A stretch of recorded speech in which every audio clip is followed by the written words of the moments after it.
بسم اللہ الرحمن الرحیم۔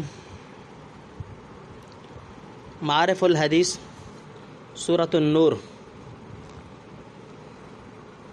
مدنیہ، یہ سورت مدینہ میں نازل ہوئی اور اس کی 64 آیتیں اور 9 رکوع ہیں۔ بسم اللہ الرحمن الرحیم۔ سورۃ انزلناها وفرضناها وانزلنا فیها آیات بینات لعلکم تذکرون۔ Part number 1۔ یہ صورت ہے کہ ہم نے اتاری اور ذمہ پر لازم کی اور اتاری اس میں باتیں صاف تاکہ تم یاد رکھو۔ نمبر 2۔ الزانیۃ والزانی فاجلدوا کل واحد منہما 100 جلدہ، بدکاری کرنے والی عورت اور مرد 100 مارو، ہر ایک کو دونوں میں سے 100 درے۔ نمبر 3۔ ولا تأخذکم بہما رأفۃ، اور نہ آوے تم کو ان پر ترس۔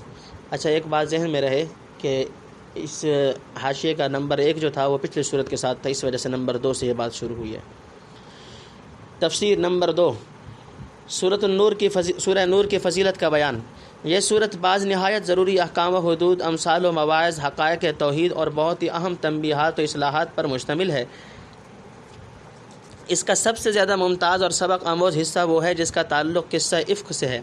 ام المؤمنین حضرت عائشہ رضی اللہ تعالی عنہا پر منافقین نے جو جھوٹی تہمت لگائی تھی، اس میں سے بعض سادہ دل اور مخلص مسلمانوں کے پائے استقامت کو بھی قدر لغزش ہو گئی تھی، جس کا خطرناک اثر نہ صرف حضرت عائشہ صدیقہ رضی اللہ تعالیٰ عنہ کی پوزیشن پر پڑتا تھا، بلکہ ایک حیثیت سے خود پیغمبر علیہ الصلوۃ والسلام کی بارگاہ مجد و شرف تک پہنچتا تھا۔ اس لیے ضروری ہوا کہ قرآن کریم پورے اہتمام اور قوت سے ایسی خوفناک غلط کاری یا غلط فہمی کی اصلاح کرے اور ہمیشہ کے لیے ایمانداروں کے کان کھول دے کہ آئندہ کبھی دشمنوں کے پروپیگنڈے سے متاثر ہو کر ایسی ٹھوکر نہ کھائیں۔ پیغمبر علیہ الصلوۃ والسلام کا مرتبہ رفیع یا امہات المؤمنین کی پاک و محترم حیثیت ایسی نہیں کہ جس کے سمجھنے اور یاد رکھنے میں کوئی مسلمان کسی وقت بھی ذرا سا تساہل روا رکھے۔ شاید اسی لیے سورت کا آغاز ان الفاظ سے فرمایا، سورۃ انزلناها وفرضناها الی آخرہ، تاکہ مخاطبین سمجھ لیں کہ اس کے مضامین ایک خاص اہمیت رکھتے ہیں اور بہت زیادہ محفوظ رکھنے اور لازم پکڑنے کے مستحق ہیں، اور جو صاف صاف نصیحتیں اور کھری کھری باتیں اس صورت میں بیان فرمائی گئی ہیں، اس لائق ہیں کہ ہر مسلمان ان کو حرز جان بنائے اور یاد رکھے، ایک منٹ کے لیے اس سے غفلت نہ کرے، ورنہ دین و دنیا کی تباہی ہے۔ نمبر 3۔ زنا کرنے والوں کی سزا۔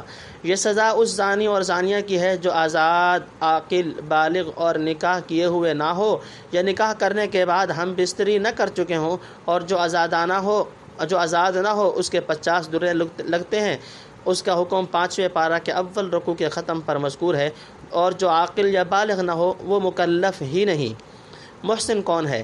اور جس مسلمان میں تمام صفتیں موجود ہوں، حریت، بلوغ، عقل، نکاح اور ہم بستری سے فراغ، ایسے شخص کو محسن کہتے ہیں۔ اس کی سزا رجم یعنی سنگسار کرنا ہے، جیسا کہ سورہ مائدہ میں تورات کے حوالے سے فرمایا، وَكَيْفَ يُحَكِّمُونَكَ وَعِندَهُمُ التَّوْرَاةُ فِيهَا حُكْمُ اللَّهِ إِلَى آخِرِهِ۔ اور وہ حکم اللہ رجم تھا، جیسے کہ وہاں کے فوائد میں گزر چکا۔ چنانچہ نبی کریم صلی اللہ علیہ وسلم نے اسی کے موافق فیصلہ کیا اور فرمایا، اللہم انی اول من احیا امرک اذا ماتوہ۔ خدایا، میں پہلا شخص ہوں جس نے تیرے حکم کو زندہ کیا جب کہ وہ اسے مٹا چکے تھے۔ پھر نہ صرف ان یہود کو بلکہ جس قدر واقعات اس قسم کے پیش آئے، ان سب میں زانی محسن کو آپ صلی اللہ علیہ وسلم نے یہ رجم کی سزا دی، اور آپ صلی اللہ علیہ وسلم کے بعد صحابہ رضی اللہ تعالیٰ عنہم کا عمل برابر اسی قانون رجم پر رہا، بلکہ اہل سنت والجماعت میں سے کسی ایک شخص نے بھی اس سے اختلاف کی جرت نہیں کی۔ گویا سنت متواترہ اور اجماع اہل حق نے بتلا دیا، اس مسئلہ میں شریعت محمدیہ نے تورات کے حکم کو باقی رکھا ہے، جیسا کہ قتل عمد کی سزا قتل ہونا قرآن کریم نے بحوالہ تورات بیان فرمایا تھا، وَكَتَبْنَا عَلَيْهِمْ فِيهَا أَنَّ النَّفْسَ بِالنَّفْسِ إِلَى آخِرِهِ۔ اور مرتدین کے قتل کا بنی اسرائیل کو حکم دینا سورہ بقرہ میں بیان کیا گیا، فَتُوبُوا إِلَى بَارِئِكُمْ فَاقْتُلُوا أَنفُسَكُمْ۔ پھر انہی احکام کو امت محمدیہ کے حق میں بھی قائم رکھا گیا۔ شاید رجم محسن اور مسئلہ قصاص کو نقل کرنے کے بعد جو بڑی شدت و تاکید سے ترک حکم بما انزل اللہ کی برائی سے بیان فرمایا، آخر میں ارشاد ہوا، وَأَنزَلْنَا إِلَيْكَ الْكِتَابَ بِالْحَقِّ مصدقا لما بین یدیہ من الکتاب ومہیمنا علیہ فاحکم بینہم بما انزل اللہ الی آخرہ۔ اس سے یہی غرض ہو کہ تورات کے یہ احکام اب قرآن کے زیر حفاظت ہیں، جن کے قائم رکھنے میں پیغمبر کو کسی کے اہواء و آراء کی پرواہ نہیں کرنی چاہیے۔ چنانچہ نہ آپ صلی اللہ علیہ وسلم نے پرواہ کی، نہ آپ صلی اللہ علیہ وسلم کے خلفاء نے، حتیٰ کہ حضرت عمر رضی اللہ تعالیٰ عنہ کو جب رجم محسن کے متعلق یہ اندیشہ ہوا، بلکہ مکشوف ہو گیا کہ آگے چل کر بعض زائغین اس کا انکار کرنے لگیں گے، چنانچہ خوارج نے اور ہمارے زمانے کے ایک ممسوخ فرقہ نے کیا، تو آپ نے ممبر پر چڑھ کر صحابہ و تابعین کے مجمع میں اس حکم خداوندی کا بہت شد و مد سے اعلان فرمایا، اور اس میں قرآن کریم کی ایک آیت کا حوالہ دیا جس میں رجم محسن کا صریح حکم تھا، اور جس کی تلاوت گو بعد میں منسوخ ہو گئی مگر حکم برابر باقی رہا۔ تنبیہ: کسی آیت کا محض منسوخ التلاوت ہونا اور حکم باقی رہنا یہ ایک مستقل مسئلہ ہے جس کی تحقیق ان مختصر فوائد میں درج نہیں ہو سکتی۔ انشاءاللہ العزیز اگر مستقل تفسیر قرآن لکھنے کی نوبت آئی تو وہاں لکھا جائے گا۔ فی دین اللہ ان کنتم تؤمنون باللہ والیوم الآخر، اللہ کا حکم چلانے میں اگر تم یقین رکھتے ہو اللہ پر اور پچھلے دن پر۔ نمبر 1، وَلْيَشْهَدْ عَذَابَهُمَا طَائِفَةٌ مِّنَ الْمُؤْمِنِينَ، اور دیکھیں ان کا مارنا یعنی ان کی سزا کو کچھ لوگ مسلمان۔ نمبر 2، الزانی لا ينکح الا زانیۃ او مشرکہ، بدکار مرد نہیں نکاح کرتا مگر عورت بدکار سے یا شرک والی سے۔ والزانیۃ لا ينکحها الا زان او مشرک، اور بدکار عورت سے نکاح نہیں کرتا مگر بدکار مرد یا مشرک۔ نمبر 3، وحرم ذلك علی المؤمنین، اور یہ حرام ہوا ہے ایمان والوں پر۔ نمبر 4، والذین یرمون المحصنات ثم لم یأتوا بأربعۃ شہداء، اور جو لوگ عیب لگاتے ہیں حفاظت والیوں کو یعنی پاک دامنوں کو پھر نہ لیں 4 مرد شاہد۔ نمبر 5، فجلدوہم 80 جلدہ، تو مارو ان کو 80 درے۔ ولا تقبلوا لهم شہادۃ ابدا، اور نہ مانو ان کی کوئی گواہی کبھی۔ نمبر 6، وَأُولَٰئِكَ هُمُ الْفَاسِقُونَ، اور وہی لوگ ہیں نافرمان۔ نمبر 7، إِلَّا الَّذِينَ تَابُوا مِن بَعْدِ ذَلِكَ وَأَصْلَحُوا، مگر جنہوں نے توبہ کر لی اس کے پیچھے اور سنور گئے۔ فَإِنَّ اللَّهَ غَفُورٌ رَحِيمٌ، تو اللہ بخشنے والا مہربان ہے۔ نمبر 8، وَالَّذِينَ يَرْمُونَ أَزْوَاجَهُمْ، اور جو لوگ عیب لگائیں اپنی جوروں کو۔ نمبر 9، وَلَمْ يَكُن لَّهُمْ، اور شاہد نہ ہو۔ تفسیر: نمبر 1، مجرم پر ترس کھا کر سزاؤں میں تبدیلی کی ممانعت، یعنی اگر اللہ پر یقین رکھتے ہو تو اس کے احکام و حدود جاری کرنے میں کچھ پس و پیش نہ کرو۔ ایسا نہ ہو کہ مجرم پر ترس کھا کر سزا بالکل روک لو یا اس میں کمی کرنے لگو، یا سزا دینے کی ایسی ہلکی اور غیر مؤثر طرز اختیار کرو کہ سزا نہ رہے۔ خوب سمجھ لو کہ اللہ تعالیٰ حکیم مطلق اور تم سے زیادہ اپنے بندوں پر مہربان ہے۔ اس کا کوئی حکم سخت ہو یا نرم مجموع عالم کے حق میں حکمت اور رحمت سے خالی نہیں ہو سکتا۔ اگر تم اس کے احکام و حدود کے اجرا میں کوتاہی کرو گے تو آخرت کے دن تمہاری پکڑ ہوگی۔ نمبر 2، منظر عام پر سزا دینے کا حکم، یعنی سزا تنہائی میں نہیں ہے، مسلمانوں کے مجمع میں دینی چاہیے، کیونکہ اس رسوائی میں سزا کی تکمیل و تشہیر اور دیکھنے سننے والوں کے لیے سامان عبرت ہے، اور شاید یہ بھی غرض ہو کہ دیکھنے والے مسلمان اس کی حالت پر رحم کھا کر عفو و مغفرت کی دعا کریں گے، واللہ عالم۔ نمبر 3، فعل زنا کی شناعت، زنا کی سزا ذکر کرنے کے بعد اس فعل کی غایت شناعت بیان فرماتے ہیں، یعنی جو مرد یا عورت اس عادت شنی میں مبتلا ہیں حقیقت میں وہ اس لائق نہیں رہتے کہ کسی عفیف مسلمان سے ان کا تعلق ازدواج و ہم بستری قائم کی جائے۔ ان کی پلیت طبیعت اور میلان کے مناسب تو یہ ہے کہ ایسے ہی کسی بدکار و تباہ حال مرد و عورت سے یا ان سے بھی بدتر کسی مشرک اور مشرکہ سے ان کا تعلق ہو۔ زانی اور زانیہ کا نکاح، کما قال تعالی الخبیثات للخبیثین والخبیثون للخبیثات والطیبات للطیبین والطیبون للطیبات، سورہ نور۔ کنند ہم جنس باہم جنس پرواز، کبوتر با کبوتر باز با باز۔ ان کی حرکت کا اصلی اقتضا تو یہی تھا۔ اب یہ جداگانہ امر ہے کہ حق تعالی نے دوسری مصالح و حکم کی بنا پر کسی نام نہاد مسلمان کا مشرک و مشرکہ سے عقد جائز نہیں رکھا، یا مثلاً بدکار مرد کا پاک باز عورت سے نکاح ہو جائے تو بالکل باطل نہیں ٹھہرایا۔ تنبیہ: آیت کی جو تقریر ہم نے کی وہ بالکل سہل اور بے تکلف ہے۔ اس میں لا ینکح کے معنی وہ لیے گئے جو السلطان لا یکذب وغیرہ محاورات میں لیے جاتے ہیں، یعنی نفی لیاقت فعل کو نفی فعل کی حیثیت دے دی گئی۔ فافہم واستقم۔ نمبر 4، یعنی زنا مومنین پر حرام ہے۔ ایک مومن رہتے ہوئے یہ حرکت کیسے کرے گا؟ حدیث میں ہے لا یزنی الزانی حین یزنی وہو مؤمن، یہ مطلب ہو کہ زانیہ سے نکاح کرنا ان پاک باز مردوں پر حرام کر دیا گیا جو صحیح اور حقیقی معنوں میں مومنین کہلانے کے مستحق ہیں، یعنی تکوینی طور پر ان کے پاک نفوس کو ایسی گندی جگہ کی طرف مائل ہونے سے روک دیا گیا جو اس وقت حرمہ کے وہ معنی ہوں گے جو حرمنا علیہ المراضع میں یا حرام علی قریۃ اہلکناہا میں لیے گئے ہیں، واللہ عالم۔ نمبر 5، پاک دامن عورتوں پر زنا کی تہمت کا بیان، یعنی ایسی پاک دامن عورتوں کو زنا کی تہمت لگائیں جن کا بدکار ہونا کسی دلیل یا قرینہ شرعیہ سے ثابت نہیں، اس کی سزا بیان فرماتے ہیں، اور یہی حکم پاک باز مردوں پر تہمت لگانے کا ہے۔ چونکہ یہ آیات ایک عورت کے قصہ میں نازل ہوئیں اس لیے انہی کا ذکر فرمایا۔ اگر 4 گواہ پیش کر دیے اور ان کی شہادت باقاعدہ شریعت پوری اتری تو مقذوف یا مقذوفہ پر حد زنا جاری کی جائے گی۔ نمبر 6، حد قذف کا بیان، یہ سزا قاذف یعنی تہمت لگانے والے کی ہوئی۔ مقذوف کے مطالبہ پر 80 درے لگائے جائیں اور آئندہ ہمیشہ کے لیے معاملات میں مردود الشہادت قرار دیا جائے۔ حنفیہ کے نزدیک توبہ کے بعد بھی اس کی شہادت معاملات میں قبول نہیں کی جا سکتی۔ نمبر 7، تہمت ثابت نہ کرنے والے فاسق ہیں۔ اگر واقع میں جان بوجھ کر جھوٹی تہمت لگائی تھی تب تو ان کا فاسق و نافرمان ہونا ظاہر ہے، اور اگر واقعی اس بیان سچا کیا تھا لیکن جانتے تھے کہ 4 گواہوں سے ہم اپنا دعویٰ ثابت نہیں کر سکیں گے تو ایسی بات کا اظہار کرنے سے بجز ایک مسلمان کی آبرو ریزی اور پردہ دری کے کیا مقصود ہوا، جو بجائے خود ایک مستقل گناہ ہے، اور علماء نے اس کو کبائر میں شمار کیا ہے۔ نمبر 8، یعنی توبہ اور اصلاح احوال کے بعد اللہ کے نافرمان بندوں میں اس کا شمار نہ رہے گا، گو پچھلے قذف کی سزا میں مردود الشہادت پھر بھی رہے۔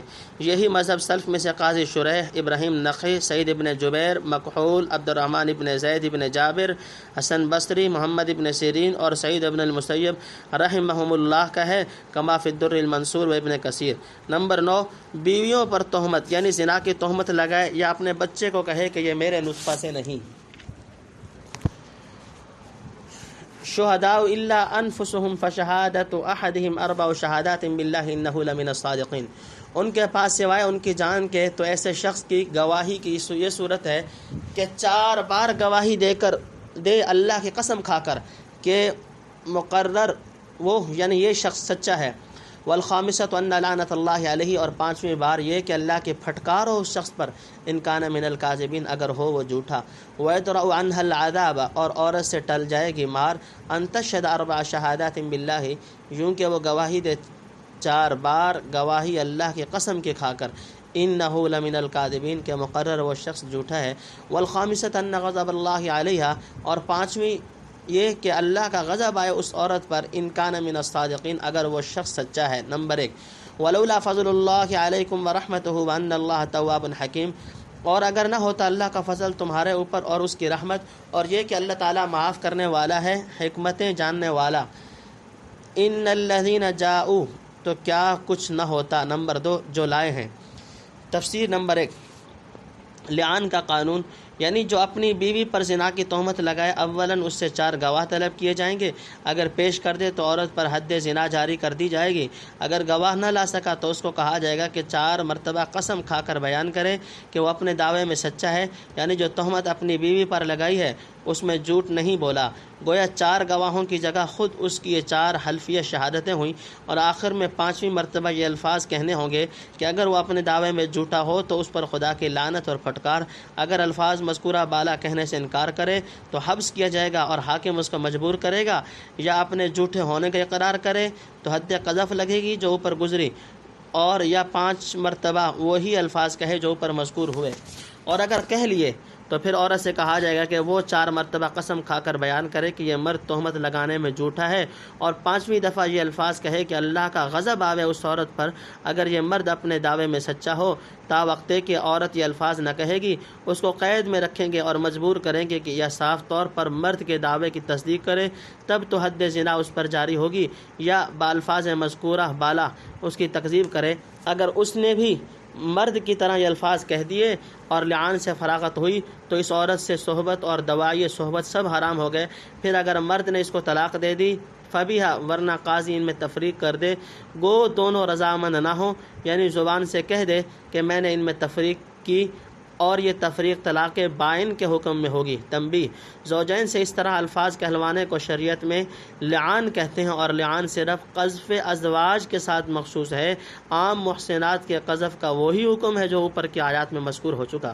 نمبر 2، لعان کا حکم اللہ کا بڑا فضل ہے، یعنی اگر یہ حکم لعان مشروع نہ ہوتا تو قذف کی عام قاعدہ کے موافق زوج پر حد قذف آتی اور یا ساری عمر خون کے گھونٹ پیتا، کیونکہ ممکن ہے وہ سچا ہو، بخلاف غیر شوہر کے کہ وہ اظہار میں مضطر نہیں، اس لیے اس کے قانون میں ان امور کی رعایت ضروری نہیں۔ دوسری طرف اگر محسن خاوند کے قسمیں کھانے پر زنا کا ثبوت ہو جایا کرتا تو عورت کی سخت مصیبت تھی، حالانکہ ممکن ہے وہ ہی سچی ہو۔ اسی طرح اگر عورت کو قسمیں کھانے پر یقیناً بری سمجھ لیا جاتا تو مرد پر حد قذف واجب ہوتی، باوجود کہ اس کے صادق ہونے کا بھی مساوی احتمال موجود ہے۔ پس ایسے طور پہ لعان کا مشروع کرنا کہ سب کی رعایت رہے، یہ اثر ہے حق تعالیٰ کے فضل و رحمت اور حکمت کا، کیونکہ فریقین میں جو سچا ہو وہ بے محل سزا سے بچ گیا، اور جھوٹے کی دنیا میں پردہ پوشی کر کے مہلت دی گئی کہ شاید توبہ کرے، پھر اس کی توبہ کا قبول کر لینا، یہ اثر صفت توابیت کا ہوا۔ بالافک عصبۃ منکم، یہ طوفان نمبر 1 تمہیں میں ایک جماعت ہیں۔ نمبر 2، لا تحسبوه شرا لکم، تم اس کو نہ سمجھو برا اپنے حق میں، بل هو خیر لکم، بلکہ یہ بہتر ہے تمہارے حق میں۔ نمبر 3، لکل امرئ منهم ما اکتسب من الاثم، ہر آدمی کے لیے ان میں سے وہ ہے جتنا اس نے گناہ کمایا، والذی تولى کبرہ منهم له عذاب عظیم، اور جس نے اٹھایا اس کا بڑا بوجھ اس کے واسطے بڑا عذاب ہے۔ نمبر 4، لولا اذ سمعتموه ظن المؤمنون والمؤمنات بانفسهم، کیوں نہ جب تم نے اس کو سنا تھا خیال کیا ہوتا ایمان والے مردوں اور ایمان والی عورتوں نے اپنے لوگوں پر۔ تفسیر نمبر 1، واقعہ افک، یہاں سے اس طوفان کا ذکر ہے جو حضرت عائشہ صدیقہ رضی اللہ تعالیٰ عنہ پر اٹھایا گیا۔ واقعہ یہ ہے کہ نبی کریم صلی اللہ علیہ وسلم 6 ہجری میں غزوہ بنی المصطلق سے واپس تشریف لا رہے تھے۔ حضرت عائشہ صدیقہ رضی اللہ تعالیٰ عنہ بھی ہمراہ تھیں، ان کی سواری کا اونٹ علیحدہ تھا، وہ ہودہ میں پردہ چھوڑ کر بیٹھ جاتی، جمال ہودے کو اونٹ پر باندھ دیتے۔ ایک منزل پر قافلہ ٹھہرا ہوا تھا، کوچ سے ذرا پہلے حضرت عائشہ کو قضاء حاجت کی ضرورت پیش آئی، جس کے لیے قافلہ سے علیحدہ ہو کر جنگل کی طرف تشریف لے گئیں۔ وہاں اتفاق سے ان کا ہار ٹوٹ کر گر گیا، اس کی تلاش میں دیر لگ گئی، یہاں پیچھے کوچ ہو گیا۔ جمال حسب عادت اونٹ پر ہودہ باندھنے آئے اور اس کے پردے پڑے رہنے سے گمان کیا کہ حضرت عائشہ رضی اللہ تعالی عنہ اس میں تشریف رکھتی ہیں۔ اٹھاتے وقت بھی شبہ نہ ہوا، کیونکہ ان کی عمر تھوڑی تھی اور بدن بہت ہلکا پھلکا تھا۔ غرض جمالوں نے ہودہ باندھ کر اونٹ کو چلتا کر دیا۔ حضرت عائشہ واپس آئیں تو وہاں کوئی نہ تھا۔ نہایت استقلال سے انہوں نے یہ رائے قائم کی کہ یہاں سے اب جانا خلاف مصلحت ہے، جب آگے جا کر میں نہ ملوں گی تو یہیں تلاش کرنے آئیں گے۔ آخر وہیں قیام کیا، رات کا وقت تھا، نیند کا غلبہ ہوا، وہیں لیٹ گئیں۔ حضرت صفوان ابن معطل رضی اللہ تعالیٰ عنہ، حضرت صفوان ابن معطل گرے پڑے کی خبر گیری کے غرض سے قافلہ کے پیچھے کچھ فاصلے سے رہا کرتے تھے۔ وہ اس موقع پر صبح کے وقت پہنچے، دیکھا کہ کوئی آدمی پڑا سوتا ہے، قریب آ کر پہچانا کہ حضرت عائشہ ہیں، کیونکہ پردہ کا حکم آنے سے پہلے انہوں نے ان کو دیکھا تھا۔ دیکھ کر گھبرا گئے اور انا للہ و انا الیہ راجعون پڑھا، جس سے ان کی آنکھ کھل گئی، فوراً چہرہ چادر سے ڈھانپ لیا۔ حضرت صفوان رضی اللہ تعالیٰ عنہ نے اونٹ ان کے قریب لا کر بٹھلا دیا، یہ اس پر پردہ کے ساتھ سوار ہو گئی۔ انہوں نے اونٹ کی نکیل پکڑ کر دوپہر کے وقت قافلہ سے جا ملایا۔ عبداللہ ابن ابی کی شرارت۔ عبداللہ ابن ابی بڑا خبیث، بد باطن اور دشمن رسول صلی اللہ علیہ وسلم کا تھا۔ اسے ایک بات ہاتھ لگ گئی اور بدبختی نے واہی تباہی بکنا شروع اور بدوقت نے واہی تباہی بکنا شروع کیا، اور بعض بھولے بھالے مسلمان بھی مثلا مردوں میں سے حضرت حسان، حضرت مصطح، اور عورتوں میں حضرت حمنہ بنت جہش منافقین کی مغویانہ پروپیگنڈا سے متاثر ہو کر اس قسم کے افسوسناک تذکرے کرنے لگے۔ عموماً مسلمانوں کو اور خود جناب رسول کریم صلی اللہ علیہ وسلم کو اس قسم کے واقعات، تذکروں اور شہرتوں سے سخت صدمہ تھا۔ ایک مہینہ تک یہی چرچا رہا۔ حضور صلی اللہ علیہ وسلم سنتے اور بغیر تحقیق کچھ نہ کہتے، مگر دل میں خفا رہتے۔ ایک ماہ بعد ام المؤمنین عائشہ صدیقہ رضی اللہ تعالیٰ عنہ کو اس شہرت کی اطلاع ہوئی۔ شدت غم سے بیتاب ہو گئی اور بیمار پڑ گئی۔ شب روز روتی تھی، ایک منٹ کے لیے آنسو نہ تھمتے تھے۔ اسی دوران میں بہت سے واقعات پیش آئے اور گفتگویں ہوئیں جو صحیح بخاری وغیرہ میں مذکور ہیں اور پڑھنے کے قابل ہیں۔ آخر حضرت صدیقہ کی بارات میں خود حق تعالیٰ نے قرآن کریم میں سورہ نور کی آیتیں ان الذین جاؤوا بالافک الی آخری سے دور تک نازل فرمائی، جس پر حضرت عائشہ صدیقہ رضی اللہ تعالیٰ عنہ فخر کیا کرتی تھی، اور بلا شبہ جتنا فخر کریں تھوڑا تھا۔ نمبر 2، سازش کرنے والے تمہاری ہی جماعت کے لوگ ہیں، یعنی طوفان اٹھانے والے خیر سے وہ لوگ ہیں جو جھوٹ یا سچ اسلام کا نام لیتے اور اپنے کو مسلمان بتلاتے۔ ان میں سے چند آدمیوں نے مل کر یہ سازش کی اور کچھ لوگ نادانستہ ان کی عیارانہ سازش کا شکار ہو گئے، تاہم خدا کا احسان ہے کہ جمہور مسلمان ان کے جال میں نہیں پھنسے۔ نمبر 3، مسلمانوں کی تسلی۔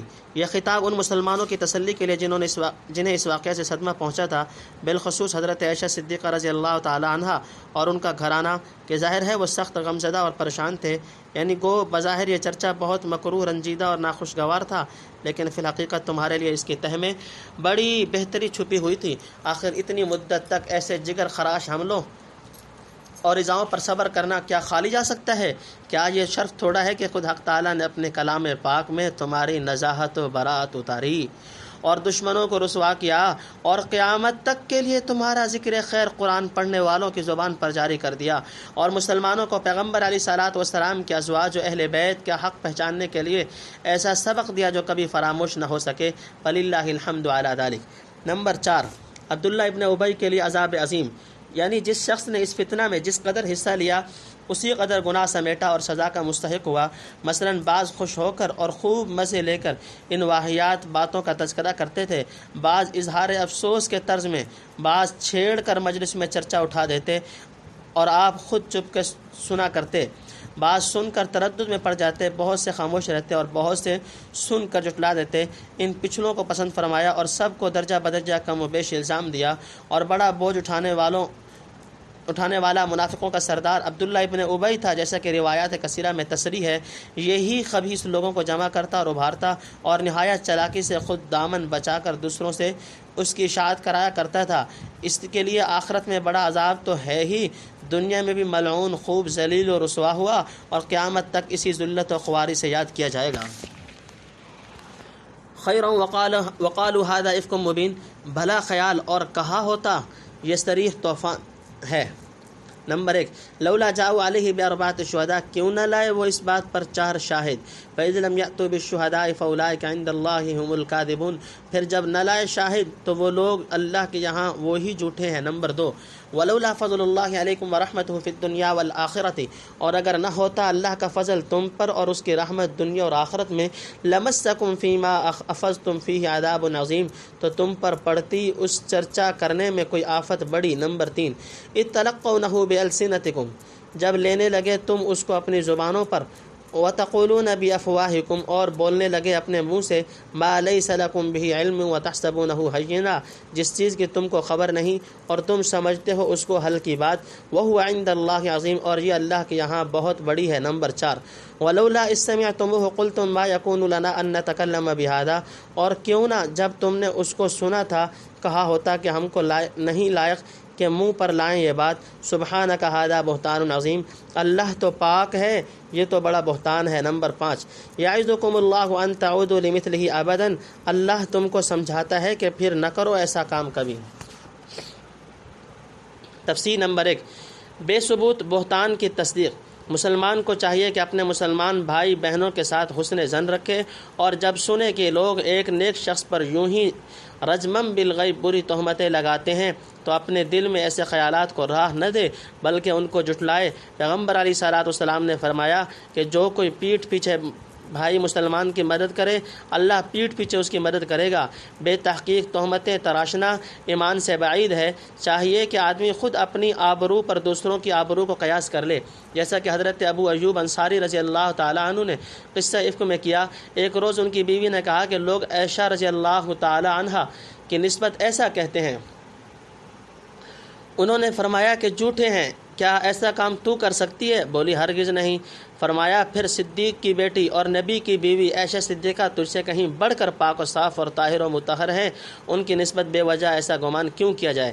نمبر 2، بدکاری تہمت لگا کر 4 گواہ پیش نہ کرنا، یعنی اللہ کے حکم اور اس کے شریعت کے موافق وہ لوگ جھوٹے قرار دیے گئے ہیں جو کسی پر بدکاری کی تہمت لگا کر 4 گواہ پیش نہ کر سکیں اور کافی ثبوت کے ایسے سنگین بات زبان سے بکتے پھریں۔ نمبر 3، یعنی اللہ تعالیٰ نے اس امت کو پیغمبر کے طفیل دنیا کے عذابوں سے بچایا ہے، نہیں تو یہ بات قابل تھی عذاب کے۔ موضح القرآن نیز تم میں سے مخلصین کو توبہ کی توفیق دے کر خطا معاف کر دی، ورنہ منافقین کی طرح وہ بھی قیامت کے دن عذاب عظیم میں گرفتار ہوتے، العیاذ باللہ۔ نمبر 4، بلا تحقیق بہتان کا چرچا جرم عظیم ہے، یعنی عذاب عظیم کے مستحق کیوں نہ ہوتے جبکہ تم ایسی بے تحقیق اور ظاہر البطلان بات کو ایک دوسرے کی طرف چلتا کر رہے تھے اور زبان سے وہ اٹکل پچو باتیں نکالتے تھے جن کی واقعیت کی تمہیں کچھ بھی خبر نہ تھی۔ پھر طرفہ یہ ہے کہ ایسی سخت بات کو یعنی کسی محسنہ خصوصاً پیغمبر علیہ الصلوۃ والسلام کی زوجہ مطہرہ اور مومنین کی روحانی والدہ کو متہم کرنا جو اللہ کے نزدیک بہت بڑا سنگین جرم ہے، محض ایک ہلکی اور معمولی بات سمجھنا یہ اصل جرم سے بڑھ کر جرم تھا۔ نمبر 5، مسلمانوں کو کہنا چاہیے تھا کہ یہ بہتان عظیم ہے، یعنی اول تو حسن ظن کا اقتضا یہ تھا کہ دل میں بھی یہ خیال نہ گزرنے پائے جیسا کہ اوپر ارشاد ہوا، لیکن اگر شیطانی اغوا سے فرض کیجیے کسی کے دل میں کوئی برا وسوسہ گزرے تو پھر یہ جائز نہیں کہ ایسی ناپاک بات زبان پر لائی جائے۔ چاہیے کہ اس وقت مومن اپنی حیثیت اور دیانت کو ملحوظ رکھے اور صاف کہہ دے ایسی بے سر و پا بات کا زبان سے نکالنا مجھ کو زیب نہیں دیتا۔ اے اللہ تو پاک ہے، کس طرح لوگ ایسی نامعقول بات منہ سے نکالتے ہیں، بھلا جس پاک باز خاتون کو تو نے سید الانبیاء اور راس المتقین کی زوجیت کے لیے چنا، کیا وہ معاذ اللہ خوب بے آبرو ہو کر پیغمبر کی آبرو کو بٹا لگائے گی؟ حاشا ثم حاشا، ہو نہ ہو دشمنوں نے ایک بے قصور پر بہتان باندھا ہے۔ ان کنتم مؤمنین، اگر تم ایمان رکھتے ہو۔ نمبر 1، وَيُبَيِّنُ اللَّهُ لَكُمُ الْآيَاتِ، اور کھولتا ہے اللہ تمہارے واسطے پتے کی باتیں، وَاللَّهُ عَلِيمٌ حَكِيمٌ، اور اللہ سب جانتا ہے، حکمت والا ہے۔ نمبر 2، إِنَّ الَّذِينَ يُحِبُّونَ أَن تَشِيعَ الْفَاحِشَةُ فِي الَّذِينَ آمَنُوا لَهُمْ عَذَابٌ أَلِيمٌ فِي الدُّنْيَا وَالْآخِرَةِ، جو لوگ چاہتے ہیں کہ چرچا ہو بدکاری کا ایمان والوں میں۔ نمبر 3، ان کے لیے عذاب ہے دردناک دنیا اور آخرت میں۔ نمبر 4، واللہ یعلم وانتم لا تعلمون، اور اللہ جانتا ہے اور تم نہیں جانتے۔ نمبر 5، ولولا فضل اللہ علیکم ورحمتہ وان اللہ رؤوف الرحیم، اور اگر نہ ہوتا اللہ کا فضل تم پر اور اس کی رحمت اور یہ کہ اللہ نرمی کرنے والا ہے، مہربان، تو کیا کچھ نہ ہوتا۔ نمبر 6، یا ایھا الذین آمنوا لا تتبعوا خطوات الشیطان، اے ایمان والو نہ چلو قدموں پر شیطان کے، ومن یتبع خطوات الشیطان فإنہ یأمر بالفحشاء والمنکر، اور جو کوئی چلے گا قدموں پر شیطان کے سو وہ تو یہی بتلائے گا بے حیائی اور بری بات۔ نمبر 7، ولولا فضل اللہ علیکم ورحمتہ ما زکا منکم من احد ابدا، اور اگر نہ ہوتا اللہ کا فضل تم پر اور اس کی رحمت تو نہ سنورتا تم میں ایک شخص بھی کبھی، ولیکن اللہ یزکی من یشاء، لیکن اللہ سنوارتا ہے جس کو چاہے، اور واللہ سمیع، اور اللہ سب کچھ سنتا۔ تفسیر نمبر 1، آئندہ ایسے نہ کرنے کی نصیحت، یعنی مومنین کو پوری طرح چوکس اور ہوشیار رہنا چاہیے، بد باطن منافقین کے چکموں میں کبھی نہ آئیں، ہمیشہ پیغمبر علیہ الصلوۃ والسلام اور آپ صلی اللہ علیہ وسلم کے اہل بیت کی عظمت شان کو ملحوظ رکھیں۔ نمبر 2، یعنی پتہ اس کا کہ یہ طوفان اٹھایا کس نے، معلوم ہوا کہ منافقین نے جو ہمیشہ چھپے دشمن تھے اگلی آیت میں پتہ بتلا دیا قضا فی الموضح۔ عموماً مفسرین نے آیات سے مراد احکام، نصائح، حدود اور قبول توبہ وغیرہ کے مضامین لیے ہیں۔